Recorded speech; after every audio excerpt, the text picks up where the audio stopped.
It's Talking Synths, episode 35, coming to you from beautiful downtown New Braunfels, Texas.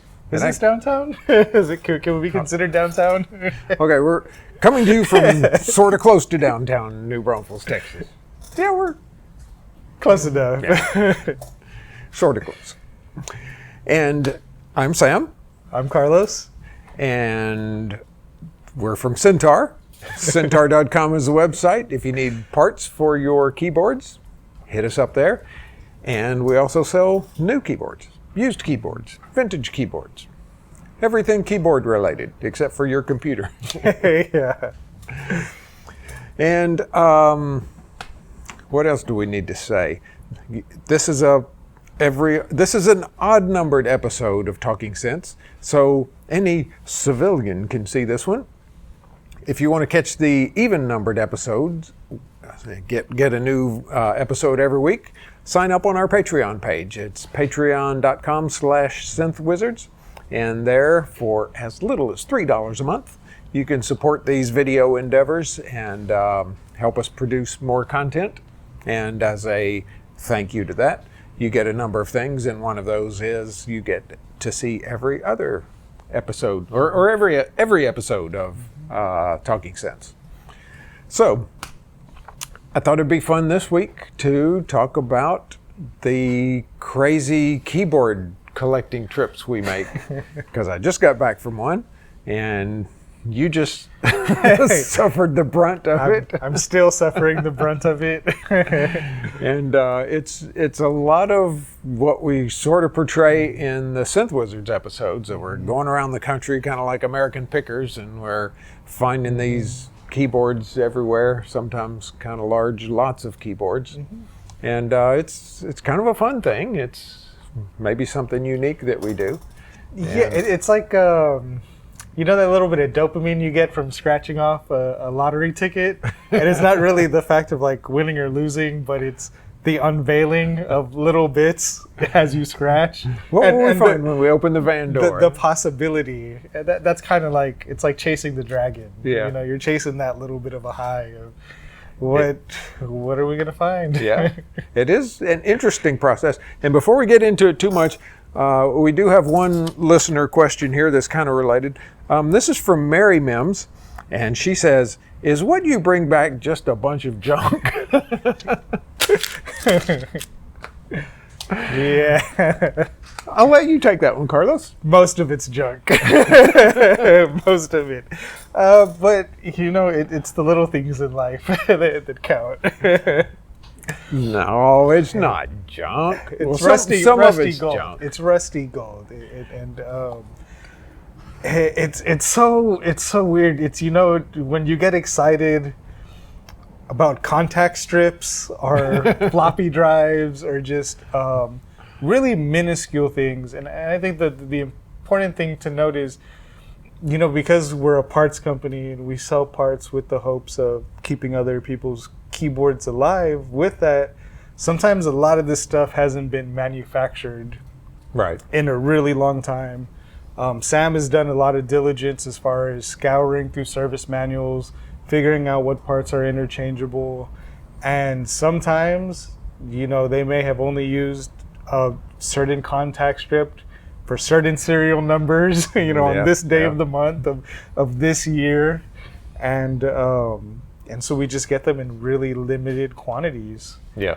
And but that's the kind of stuff that I get really excited about. And it comes in and it looks like a pile of junk. Or when I'm throwing it in the van, like this last trip, God, I completely filled up the van and had to leave stuff.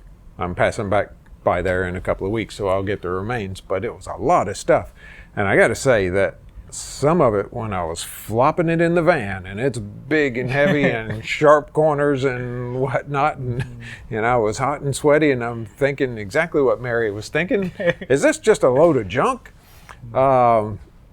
But like you say, then we get back in maybe 60% of it, of this big thing we flopped in there, is junk. But then the 40%, here's something that's going to fix this guy's keyboard. And so let's maybe talk about how that process starts. You know, it's a lot of cold calling? Are there people coming to you? How are you going about finding these lots? Fortunately, right now, at this point of the game where Syntaur is, it's mostly people calling us. And this last trip, I saw on a synthesizer forum, a guy posted, "Hey, I have a friend, and her husband passed away recently. He was a keyboard tech, and he has all this stuff, and she needs to get rid of it. And so here's a list of stuff that we have, and there's more coming." And so eventually I contacted him and said, "You know what? How about we work a deal on the whole ball of wax?" And as we did, the whole ball of wax kept getting bigger and bigger. And it started out just kind of broken keyboards, and then it encompassed, oh, well, here's some other stuff that we were going to sell that works. And so that one I kind of reached out to him for, but a lot of times people will contact us and say, well, like another one, there's a repair place, and the guy's retiring, and so he needs to get rid of a bunch of stuff, and we'll make a trip to him and buy out the remains of what he has. But it started out just onesies on eBay, and looking for, maybe I can find a broken such and such, and it'll be cheaper than finding a used one, and maybe we can fix it. But man, that takes a lot of time. And it's okay. So in the beginning, how many mulligans would you say there were? Well, it depends on how do you define a mulligan. I know we had this conversation once. I was scouring as I do the Goodwill auction site, and I remember you saying I've never had any luck with the Goodwill auction site. Yeah. So I'm guessing things of that nature where you feel like it's going to come through. That reminds me of another interesting story. The Moog parts that you drove to California to get. Oh. Not sure I want to talk about that. So we can just leave names out, obviously. Okay, but we'll need to do that. Yeah.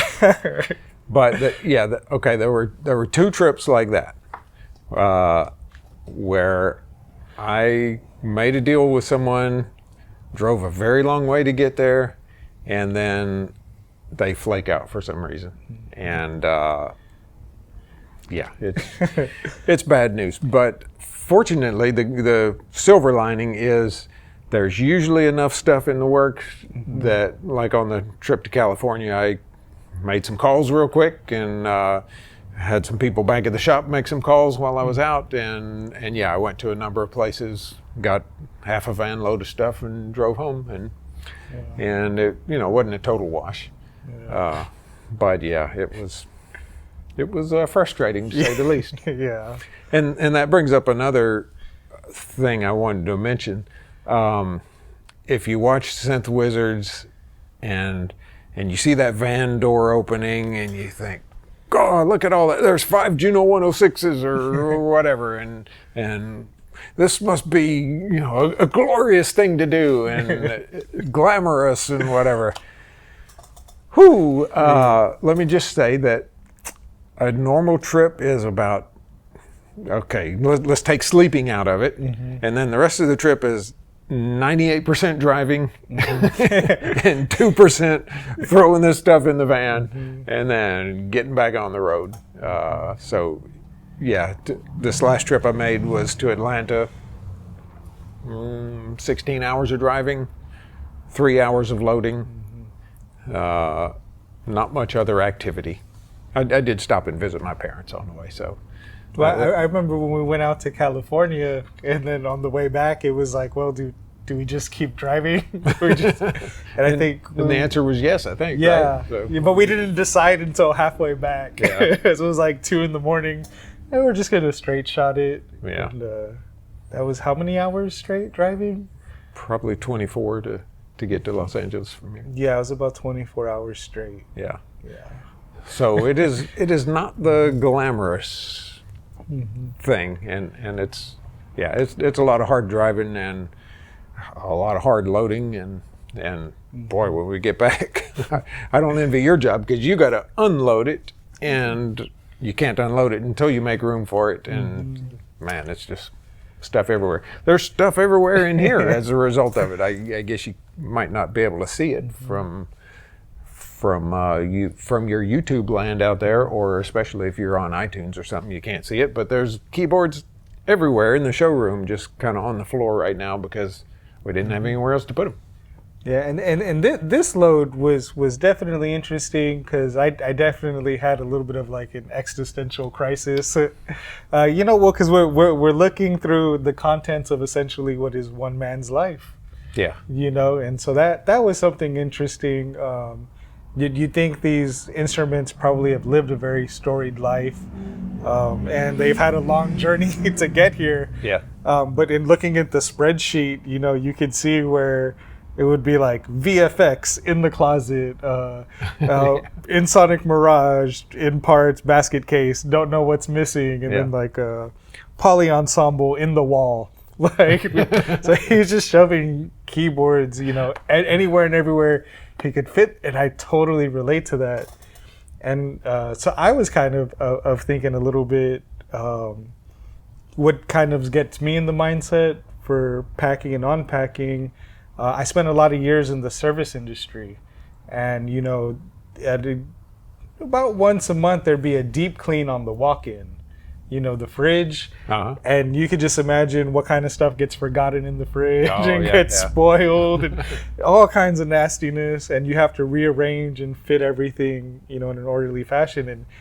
And in a way, these shelves of all these products and items and projects in various states of repair are the same. It's like sometimes a project gets stalled out and it gets stagnant, and it's like, okay, it's time to move on to something else. Yeah.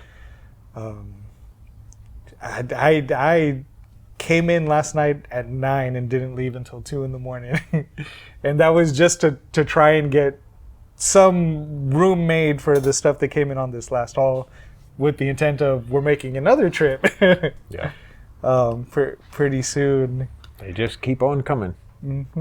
But there's some really cool stuff here now. There's some really cool stuff. And we're working on a string machines episode of Synth Wizards. And so we brought back, there's a Selena string ensemble. We brought back a Hohner string performer. Couple of Krumar orchestrators. 505. Roland Paraphonic RS 505. Jupiter 6. Yeah, but I'm just thinking of just the string machines. Poly ensemble. Yeah, Korg Poly Ensemble S. So, just the, not even in terms of parts or stuff we're going to sell, but stuff that we can use to do this string machine episode, because we want to compare a whole bunch of different string machines. So there's always exciting stuff to find in this. And what about the Cracker Barrel? I didn't stop once at Cracker Barrel. Really? I don't believe you. Yeah. Well, I stopped at my parents' house and spent the night there on the way there and on the way back. So I got my eating in there. But usually, on these trips, there's only so much fast food you can take. So the Cracky Bee has become the new crack house. So you can get a nice balanced meal there, and it's a nice little sit down. So shout out to Cracker Barrel. Call Syntaur and talk to Mary for sponsorship opportunities. So do you have any road hacks? You got anything that kind of makes everything easier for you? Yes, actually. This last trip and many trips before, what I do a lot of times is I get all this scrap plywood, or not scrap, but I mean it's sort of intended for this, and it's cut, I think it's 16-inch width, height, whatever, and I basically screw a bunch of pieces together and make what looks like a big shelf unit, except that it's laying down in the van. And so it basically makes some compartments that are about 2 feet deep or so. And then I take all the keyboards and stand them on their backs in these compartments. And so that keeps them from rattling around too much, and I can put stuff in between them, towels or packing blankets or dirty underwear or whatever, anything to keep them from rattling. And then I basically fill up each of these compartments as much as I possibly could on this last trip, and then take some other scrap plywood and just screw it on top. And so it makes kind of a false floor, and then on that top I put everything with the cases, and it's a big jigsaw puzzle. You got to think it through to get that much stuff. But on this last trip, the spreadsheet was 6 pages long of stuff we brought back. So. And so that makes me think, in I know which video you're referring to, where you see the back of the Synthmobile and it's like rows of Juno 106s. Yeah, and like, in the first episode, yeah. So glorious. But what you guys don't get out there in wonderful internet land is the aroma, the smell of the Synthmobile. If we had smell-o-vision, you would click somewhere else so fast. It's a little musty smelling, and you load up all these keyboards that have been in someone's house with cats, or they've been sitting for dander and dust and 20 years in the basement or whatever. Mildew, lots and lots of mildew, lots of corrosion. I mean, I've probably seen at least 3 or 4 synthesizers on this last haul with battery damage. Some of them in the severe case where the chassis of the key bed is starting to rot and corrode, and there's just rust everywhere. So you have that mixed in with a lot of dander, animal dander, and maybe a little bit of cat urine for safe measure, and just all kind of stuff from people's houses or basements or whatever. If they were a smoker, that's another pretty common thing. So it makes a unique aroma in the Synthmobile. And again, I spent the night at my parents' house, and my mom kind of looked in the van, and then she went out in her backyard where they have a magnolia tree, and she clipped me 2 big old magnolia flowers that were just blooming. And so we set those on the passenger seat to counteract the musty aroma. Smell. Nice. Because magnolias really have a strong aroma. They smell good, but they're kind of strong, and so there was this aromatic battle going on the whole trip. And I will say I had about a headache for about 2 days after this last haul. Really? Yeah, the first day was pretty bad. I still feel it. And I texted Nick, or not Nick, Luke. I texted Luke later that day, and I was like, man, I don't feel so great. I got a pretty bad headache from all that dust that was in the air. And he's young, so he's like, oh, I feel great. I feel like I just went for a run, and then the next day we were both feeling it. It took a little while to catch up to him. Well, we'll be editing out this part to keep OSHA off our backs. That did keep OSHA off your back. So that it's 88 note, fully weighted monstrosities from the 80s. Korg T1, Yamaha. What's that? KX88, the big one. But then there's even a couple of other ones that are heavier than the T1 and the XK88. I know Gerald always used to curse those General Music 88 note keyboards because they were so heavy. The Kurzweil PC8. I'm pretty sure I threw my back out on a PC88, and it was more so of the awkward bending because when you're in the van, there's that low ceiling. So to get things out, you can't really lift up and out. It's more of just get it how you get it and get it out and figure it out later. Well, I remember putting them into the van this last trip. RMI piano that went way up on top of lots of stuff, and I tried to get that in by myself, but that didn't work out so well. And then another big Krumar T1 organ, double manual organ thing. Oh man, there's some big heavy stuff. So, but it's the silver linings, and I get what you were saying. When you're like, man, did I really pay that much money for all this? But, and a lot of it, and I use the restaurant analogy again. It's like you just throw out the bad stuff.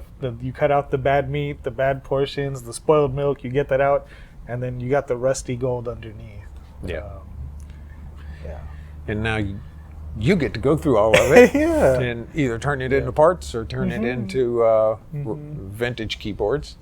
And so I guess the process now that things are back, you've sort of made a triage area where, okay, here's all the stuff that's mostly working and might need a new pot or might need a slider cap and a key replaced or whatever, but basically there'll be easy fixes, and we'll give them a clean all the sliders and pots and stuff, and make them real good.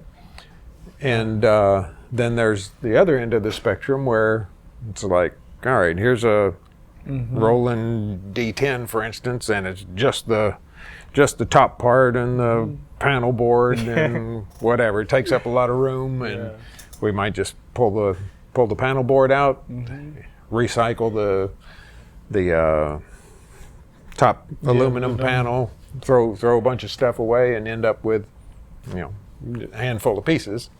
And that piece might have taken up a lot of room in the van, and most of it's getting tossed out. But it is what it is. We scavenge for what we can get. Lots of it is another thing. I usually have a dedicated red glue pile. Oh, God. It never fails. Roland keys and that crazy red glue. And that stuff's just a headache to deal with. But we brought back a JD800. JD800. That's a good shape. XP80. How's the red glue on those? Well, and then the Roland era Rhodes, the MK 770s, something like that. We got like 3 of them. So between those 3 and then like an XP80 and an XP60, you have 5 key beds all full of red glue. And usually the cases with that, the electrical side of things is fine. Yeah. All that stuff, because unfortunately, most of that stuff never really got played on to begin with, because then the key beds went to crap. Yeah. And then people just tucked them away. And then the key beds got more to crap. Yeah, more to crap. But transformers and displays. A lot of those transformers and displays can be used in other units. And benders. The Roland sliders and benders are very hard to come by. Yeah. So it's just a great resource to have. I will take all the red glue if it means keeping a few more keyboards alive. Yeah. And how much of that red glue do you mitigate, or do you try to save? Or how much of those key beds do you try to save? Well, what's the point where it's savable? I think we're kind of on the fence right now. We had been doing a point in time where we were saving all the red glue keys, and we would box them up with the hopes that we could get them clean. But it's just so much work. Yeah. What I'm looking for to save red glue stuff is that the key weights have already fallen out. The key weights have fallen out on their own, then that's a good running head start. And Gerald used to, he would take OxyClean and he would put it on there in a solid paste, and he would set it out in the sun, and it would take about a year to get the glue off. And that's not a joke. I mean, that is a straight about a year to get the red glue off, because you're using the heat. That's I've heard of people using drain cleaner. Yeah, I tried it once. It didn't really work for me. I'd worry if it reacts with the plastic too and makes the keys more brittle or something like that. So yeah, I don't know. We haven't really used that, but yeah, you just got to kind of mentally prepare yourself for the whirlwind of craziness that it's going to be. Yeah. But it's a lot of fun.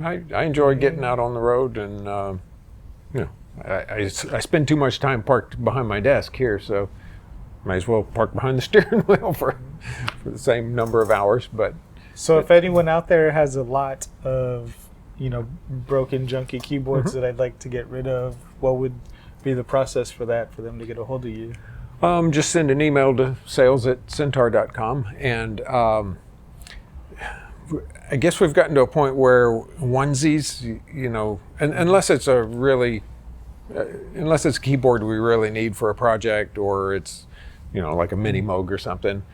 If it's just a single keyboard, and then we're got to pay for shipping. Shipping has gotten so crazy expensive now. Yeah. It's just, hardly worth it to do a keyboard these days. To do a broken keyboard to get for parts. So, but if you got 5 keyboards you want to get rid of, for instance, it's not something we'll drive across the country for, but it may be something that we're driving in your direction anyway for. So yeah, let us know. And then if you got 50, 100 keyboards, closing down a shop or whatever. What will you? Yeah, I was gonna say, what will you drive across the country for? Well, it depends on Depends on the keyboards, of course. If it's vintage stuff, I'll get the keys out. If it's a bunch of rolling red glue keys, and if it's stuff that is just going to go for parts, and we can get a van load of it, I'll make a drive. So, and we've driven as far as Seattle to get loads of keyboards like that. So you haven't crossed the border yet, then, huh? I doubt we will, because it's just so problematic. So, if you're outside the U.S., probably not going to happen. But we did have. Well, I think we had 2 in the works, but they kind of fell through. One was Africa. Yeah. Yeah, the guy had some really interesting stuff, and then I had a fellow in Japan who had a lot of really cool stuff. Mm-hmm. Yeah. I said, let's just load up the Synthmobile and drive to Japan. Sam didn't want to.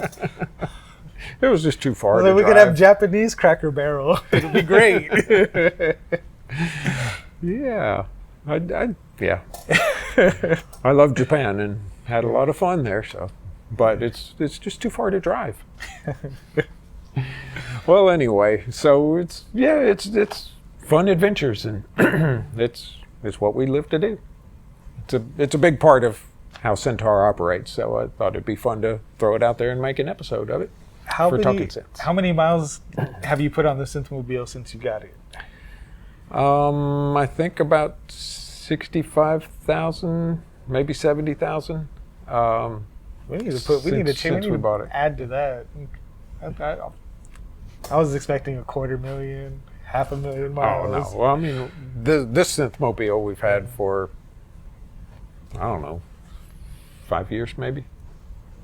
Well, y'all out there, call him up. Let's put some miles on that Synthmobile.